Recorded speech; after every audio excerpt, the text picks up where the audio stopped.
நேயர்கள் அனைவருக்கும் இனிய வணக்கம். நான் உங்கள் டிஜே சுந்தரபாண்டி, சிவகாசியிலிருந்து. நேயர்களே, தற்போது நம்ம பார்க்க போகிற விஷயம் என்னன்னு பார்த்தீங்கன்னா, 2024ஆம் ஆண்டு நவம்பர் மாத பலன்களை பற்றி பார்க்க போகிறோம். நம்ம மாத பலன்கள் அப்படின்னு சொல்லி எடுத்துட்டாலே, சூரிய பகவானை அடிப்படையாக கொண்டு தான் மாத கோள்களை வைத்து நம்ம பலன்கள் சொல்லிக்கிட்டு இருக்கோம். இப்போ சூரிய பகவான் எந்தெந்த ராசியில் அமர்ந்திருக்கிறார், மற்ற ஏனைய கிரகங்கள் எந்த ராசியில் அமர்ந்திருக்காங்களோ அதனுடைய அடிப்படையாக கொண்டு 12 ராசினியர்களுக்கும் என்னென்ன மாற்றங்கள், என்னென்ன விஷயங்கள்ல கவனம் அப்படிங்கிறத சொல்லிக்கிட்டு இருக்கோம். ஸோ வீடியோ முழுமையாக பாருங்கள். பார்த்து உங்களுக்கு தேவையான விஷயங்களை எடுத்துக்கோங்க. கட்டாயமாக பயனுள்ள விஷயங்கள் நிறையா இருக்கும். வாங்க நம்ம இந்த நவம்பர் மாத பலனுக்குள்ளே போவோம்.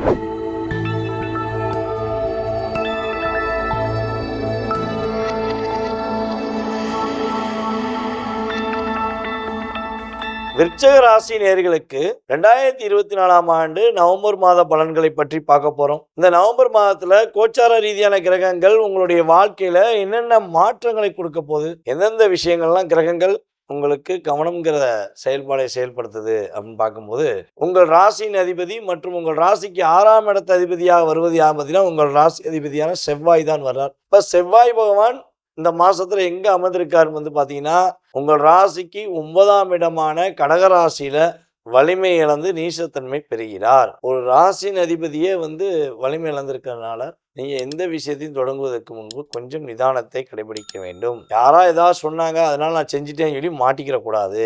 முடிஞ்ச அளவு புதியதாக ஒரு விஷயத்தை தொடங்க போறீங்கன்னா இந்த மாசத்துல பிற்பகுதியில் தொடங்க. 15ஆம் தேதி 16ஆம் தேதிக்கு மேல முயற்சி எடுக்கலாம். அப்படி இல்லை அப்படின்னா அடுத்த மாசமே துவங்கிக் கொள்வது ரொம்ப சிறப்பு, உத்தமம் அப்படின்னு சொல்ல முடியும். அந்த அளவுக்கு நல்ல மாற்றம் உண்டு. ஸோ உங்கள் ராசிக்கு 2ஆம் இடத்த அதிபதி மற்றும் 5ஆம் இடத்த அதிபதியான குரு பகவான் உங்கள் ராசிக்கு 7ஆம் இடத்துல வக்ர நிலையில உட்கார்ந்துருக்கிறது உங்களுடைய வாழ்க்கையில மாற்றத்தை ஏற்படுத்தும் சூழ்நிலை என்பதை சொல்ல முடியும். கல்வியில ஏதாவது கடன் வாங்கியிருந்தீங்க, கல்வி லோன் வாங்கி தான் நம்ம படிக்கிறோம் அப்படின்னு மாணவர்கள் ஃபீல் பண்றீங்கன்னா, கடன் வாங்கின தொகையை தள்ளுபடி செய்வதற்கான வாய்ப்பு உண்டு. அதே போல் பார்த்தீங்கன்னா, இல்லாட்டி அந்த கல்விக்கான கடனுக்கு ஏதாவது ஒரு தொகையை நீங்கள் கட்டி மீள்வதற்கான வாய்ப்பு உண்டு. குறைஞ்ச தொகையை கட்டி மீள்வதற்கான வாய்ப்புலாம் கிரக நிலைகள் ஏற்படுத்தி கொடுக்குது.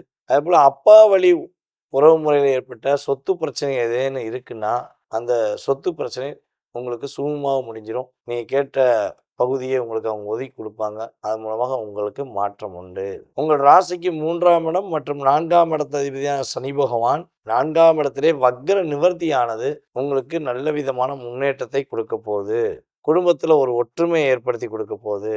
உங்களுடைய அப்பா வழி உறவு மூலமாக ஒரு மாற்றத்தை கொடுக்க போகுது என்பதை உண்மையாக சொல்ல முடியும். உங்களுக்கு மிகப்பெரிய மாற்றம் கிடைக்கும் என்று பார்க்கிறோம்.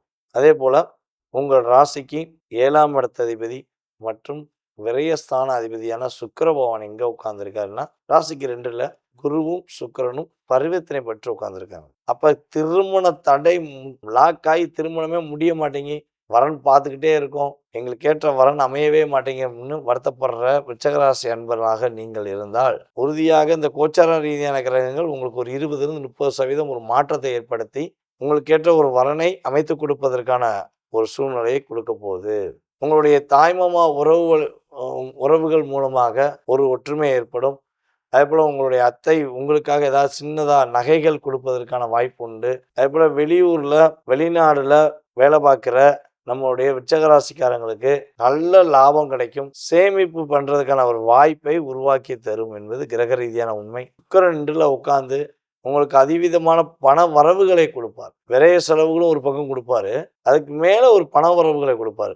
ஸோ அப்போ நீங்கள் விரைய செலவை என்ன பண்ணால் சுப செலவாக மாட்டிங்கன்னா விரைய செலவு பெரிய விஷயமா உங்களை தாக்காது. ஆனால் பண வரவுகளில் ஒரு சேமிப்பு இருப்பதற்கான வாய்ப்புகள் உண்டு. மருத்துவம் மற்றும் மெடிக்கல் துறையில் பயணிக்கிற நம்மளுடைய விருச்சகராசிக்காரர்களுக்கு உறுதியாக நல்ல முன்னேற்றம் உண்டு.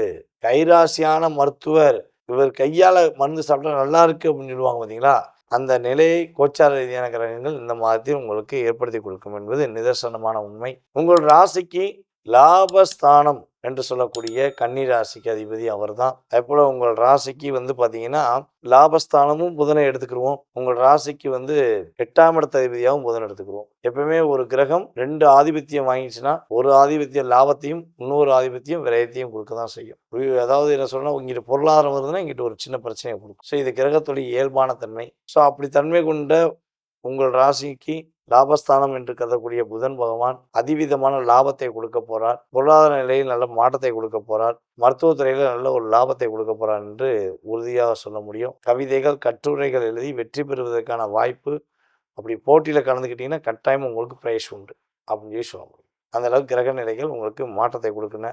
எந்தெந்த விஷயங்களை கவனமாக இருக்கணும்னா, உங்களுடைய குழந்தைகளையும் ஆரோக்கியம் சம்மந்தப்பட்ட விஷயங்களை கவனமாக இருங்க. உங்கள் குழந்தை என்ன பண்ணுது ஏது பண்ணுங்கிறத ரொம்ப கவனமாக வாட்ச் பண்ணுங்கள். அதேபோல் புதிய நண்பர்கள்ட்ட ஏதேனும் பேசுகிறீங்க, புதிய நண்பர் உங்களுக்கு அறிமுகமாகறாங்க அப்படின்னா அவங்கள்ட்ட போய் உங்கள் ரகசியங்கள் எல்லாமே சொல்ல வேண்டாம். ஏன்னா நீங்கள் ரகசியம் சொல்ல தான் உங்களுக்கு என்ன ஆகும், ஒரு தேவையில்லாத ஒரு மன அழுத்தம் பிரச்சனையும் நீங்கள் சந்திக்கக்கூடிய தன்மையில் கிரகங்கள் கொடுத்துரும். ஸோ கவனமாக இருந்தீங்கன்னா உங்களுக்கு அந்த கிரகத்தால் ஏற்படுகின்ற பாதிப்பு குறையும். உங்கள் ராசிக்கு 11ஆம் இடத்துல கன்னி ராசியில கேது உட்கார்ந்துருக்காரு. உங்கள் ராசிக்கு 5ஆம் இடத்துல ராகு உட்கார்ந்து. இந்த கேட்டை நட்சத்திரக்காரங்களுக்கு இந்த மாதம் ஒரு விடிவு காலம் உண்டு. விருச்சிக ராசியில கேட்டை நட்சத்திரக்காரங்களுக்கு இந்த மாதம் ஒரு விடிவு காலம் உண்டு. இந்த மாதத்தில் நீங்கள் மன நிம்மதி அடைவீர்கள் என்பது உண்மை. இப்படி போன வட்டம் சொன்ன மாதிரி 4-5 மாசமா குறைஞ்ச ஒரு நவம்பர் மாதத்துலேருந்து அதிகமான மன அழுத்தத்தை சந்திச்சிட்டோம், எங்களால் முடியலை அப்படின்னு சொல்லி விருச்சிக ராசிக்காரங்களில் கேட்டை நட்சத்திரக்காரர்கள் யோசிக்காங்களோ அந்த நிலையிலிருந்து மாறி நவம்பர் மாதத்துலேருந்து முன்னேற்றமான பாதையை நோக்கி பயணிப்பீங்க. எந்த விஷயமா இருந்தாலும் நிதானமாக யோசித்து பண்ணிட்டீங்கன்னா கிரகங்கள் உங்களுக்கு பாதிப்பை கொடுப்பதில்லை என்பது நிதர்சனமான உண்மை. தற்போது வரை உங்கள் ராசிக்கான பலன்களை பார்த்தீங்க. இந்த பொது பலன்கள் உங்களுடைய வாழ்க்கையில் ஏற்கனவே சொன்ன மாதிரி ஒரு 20-30% ஒரு மாற்றத்தை ஏற்படுத்தும். மேலும் உங்களுக்கு தெரிந்த நண்பர்கள், உறவினர்கள் அனைவருக்கும் நம்மளுடைய யூடியூப் சேனலில் ஃபார்வர்ட் பண்ணுங்கள். நீங்கள் பார்த்த மாதிரி அவங்களும் மிக நல்ல விஷயங்களை தெரிஞ்சுக்கிட்டு ஆன்மீகம் சம்மந்தப்பட்ட விஷயங்களையும் ஜோதிடம் சம்மந்தப்பட்ட விஷயங்களையும் தெரிஞ்சு பயனடைய வேண்டும். அதற்கு உங்களுடைய உதவி எங்களுக்கு கட்டாயமாக வேண்டும். மீண்டும் உங்களை சந்திக்கும் வரை விடைபெறுவது நான் உங்கள் டிஜே சுந்தரபாண்டி, சிவகாசியிலிருந்து. நன்றி, வணக்கம்.